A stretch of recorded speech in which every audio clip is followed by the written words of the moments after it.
Hi, welcome to SmartWeb Solutions. In today's tutorial, I will guide you on how to check all the steps you need to take if your website suddenly goes down. So you don't need to make panic.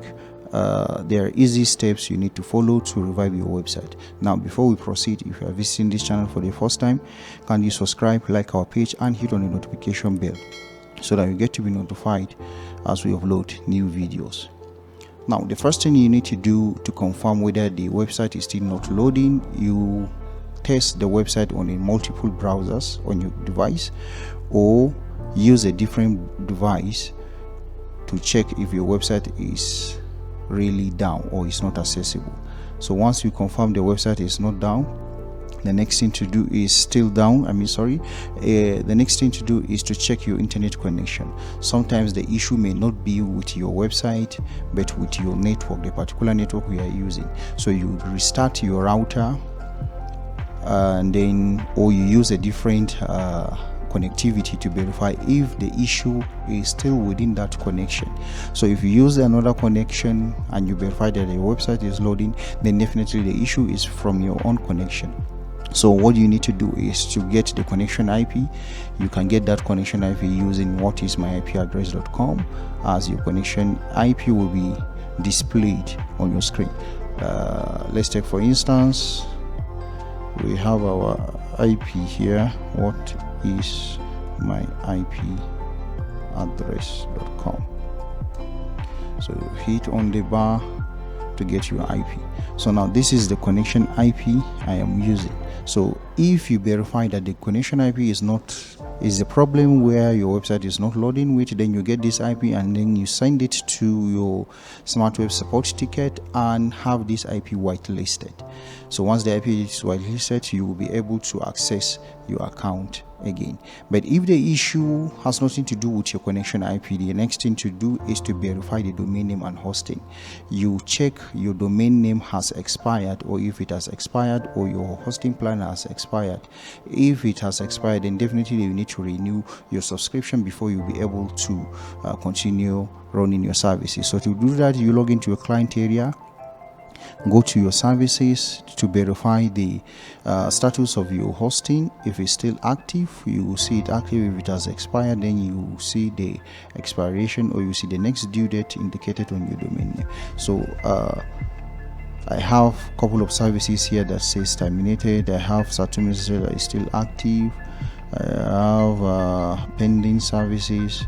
So supposing I'm using this starter package for tutorials.name.ng, it has expired June 14, 2025. So you check the expiry date of your services, check the status. If it's active, it will show active here. If it's suspended or terminated, it will also indicate here. So once you check that, you confirm the domain name. Also, you click on domain, my domain names. So you go to the domain segment. I have a domain name tutorials.name.ng, which is still active, and the next due date for the domain name is June 14, 2024. So meaning the status is only showing active, but the account has expired already. So you need to renew the account and then ensure that everything is working fine or has been renewed before you can continue with your services. So after you confirm the active status of your account, that is the hosting and the domain name, and they are still active, so you need to review the server status. Most hosting providers, the server page or the notification center is on your account, so you can access the status of their account, or you log into your hosting account and check your email if you have a reported downtime or a maintenance or an outrage service. So you get a notification on your email. So you need to review those services. If you have a notification from your provider, from SmartWeb, we usually send email if we are having any maintenance issue or we have a downtime issue. So we communicate with our client. A mail will be sent to you, so you verify if that email has been sent and the duration is listed. So you need to exercise a little patience, and then the services will be up again.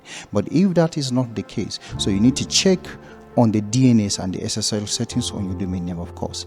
So your DNS record, if they were recently updated, or your SSL certificate has expired, then your website will not load. So you'll be having an SSL issue if the SSL has expired. So you need to renew your SSL certificate and then have it installed again. Otherwise, you need to disable the certificate from the hosting segment, or show you a video on how to do that in some other videos. So we'll show you how to disable the SSL segment, the SSL certificate on your account, so that it will not tamper with your account, even if you don't want to renew the SSL.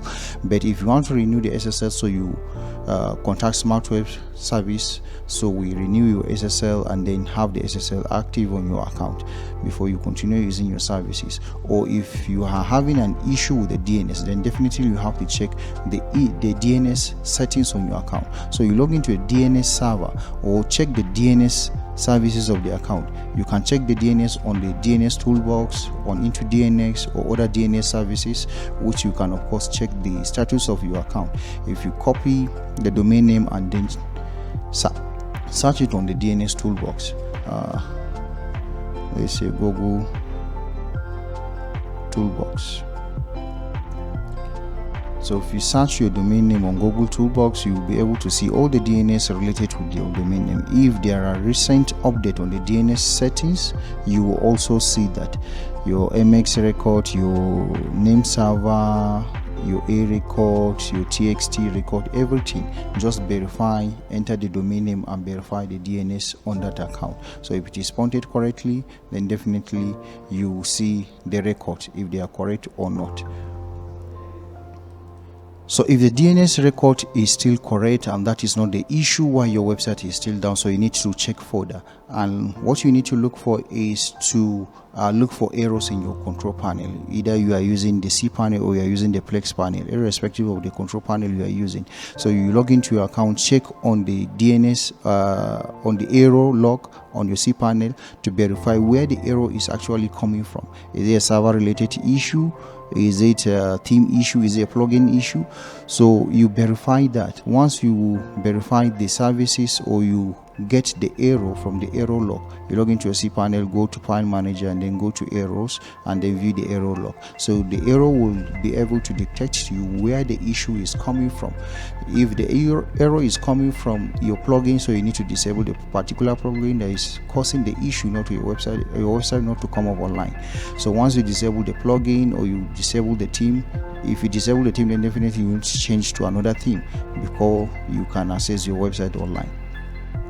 But there are certain limitations of which you can do on the Errow log. Sometimes you have to contact your service provider to check and then update it for you. Sometimes the error has to do from the server itself, so we'll have to do a little configuration. So you have to contact the service provider. That is the last thing you need to do. Contact the service provider if the issue persists, or if the issue is not related with your team, the issue is not related with your plugin, or the issue is not related with your DNS. But if the issue if the issue persists, so you contact your hosting provider through a support ticket at smartweb.com.ng, so your issue will get to be resolved. But don't forget to check what you need to check before.